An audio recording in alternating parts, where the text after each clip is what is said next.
Bismillahirrahmanirrahim. Assalamualaikum warahmatullahi wabarakatuh. Alhamdulillahirabbil alamin. Hadana li hada wa ma kunna linahtadiya laula an hadanallah. Asyhadu an la ilaha illallah wa asyhadu anna Muhammadan abduhu wa rasuluhu alladzi la nabiyya ba'da amma ba'du. Kepada yang terhormat Bapak Profesor Dr.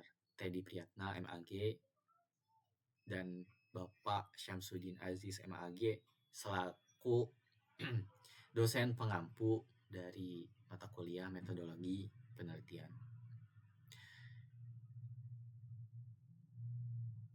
Nah, perkenalkan, nama saya Fikri Mona Afrijal dengan nomor induk mahasiswa 12320201113 dari kelas PAI 5C akan mempresentasikan proposal yang telah saya buat, yaitu proposal tentang pengaruh brain rot terhadap performa belajar siswa.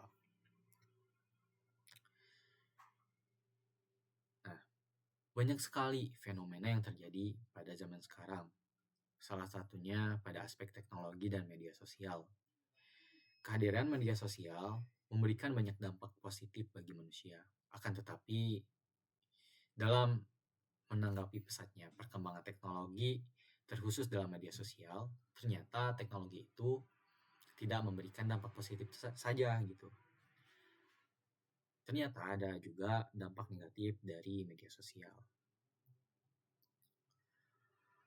Nah, berdasarkan dari situs web Komdigi, ternyata ada banyak gitu ya, anak usia 13 sampai 14 tahun ini sudah kecanduan media sosial. Nah, dari hal ini kita mengetahui bahwa media sosial ini ternyata membuat manusia ketergantungan terhadap teknologi. Dan dari hal itu, saya ingin membuat suatu penelitian terhadap brain rot, yang dimana brain rot itu adalah suatu kondisi di mana otak kita itu akan membusuk gitu, karena terlalu lama bermain media sosial gitu. Atau ya kalau zaman sekarang itu kita mengenalnya dengan istilah scrolling. Nah, terus selanjutnya rumusan masalah dari penelitian saya itu, yang pertama ada sejauh mana pemanfaatan teknologi dan media sosial sebagai alat bantu peserta didik dalam meningkatkan ilmu pengetahuan di SMA Negeri 1 Ciwidey. Terus yang kedua ada bagaimana strategi guru PAI dalam memberikan edukasi untuk menyadarkan dampak dari fenomena brain rot pada siswa. Terus yang ketiga ada apa saja tantangan dan peluang yang dihadapi guru dan siswa dalam menerapkan pembelajaran PAI dalam menggunakan media sosial di SMA Negeri 1 Ciwidey. Nah, terus yang kedua ada tujuan penelitian.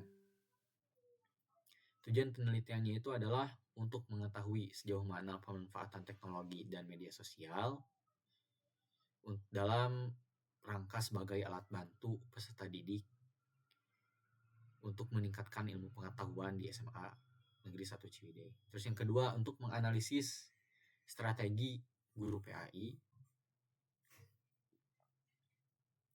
di SMA Negeri 1 Ciwidey dalam memberikan edukasi untuk menyadarkan dampak dari fenomena brain rot terhadap siswa.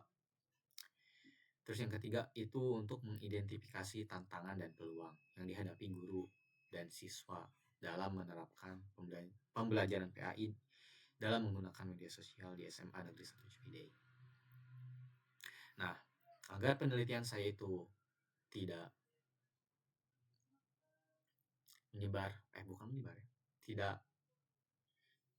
agar penelitian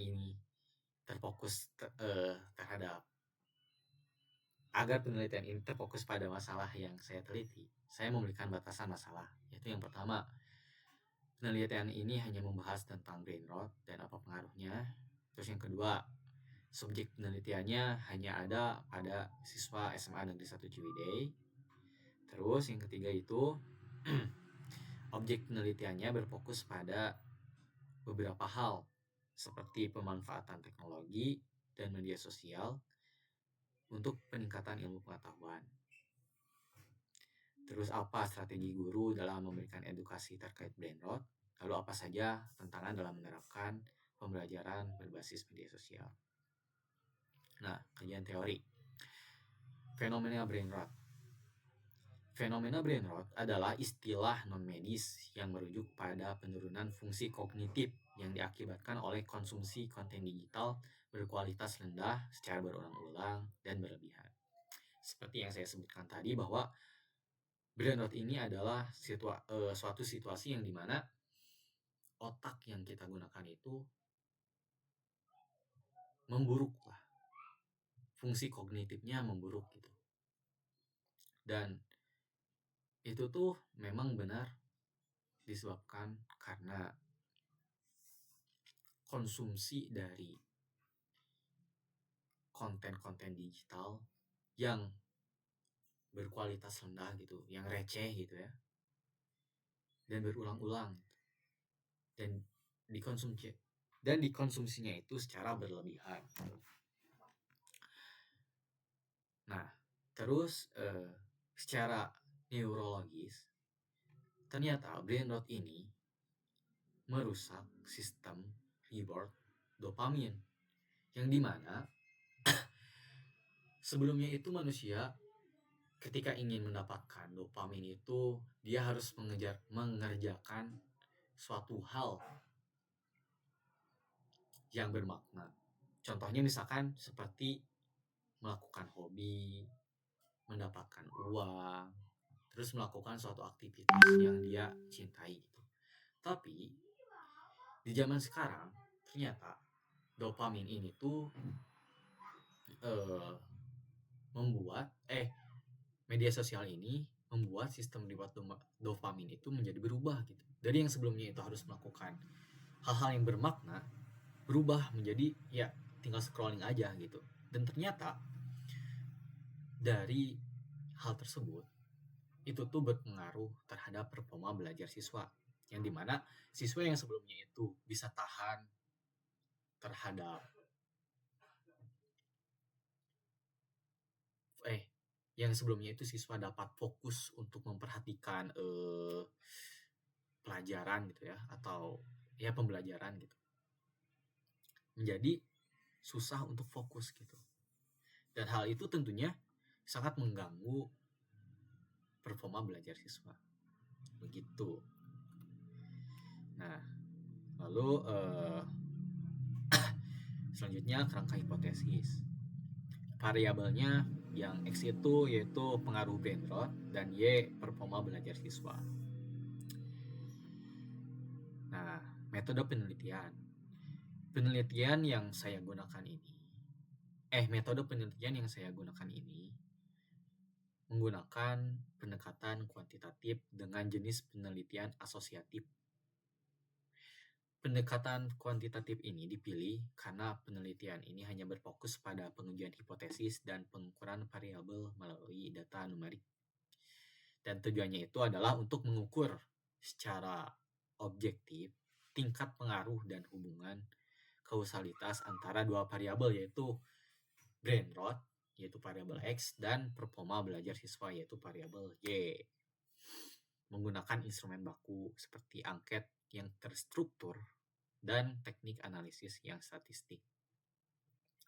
Nah, instrumen yang saya gunakan itu berupa angket skala Likert 1-4, yaitu ya sangat setuju, sangat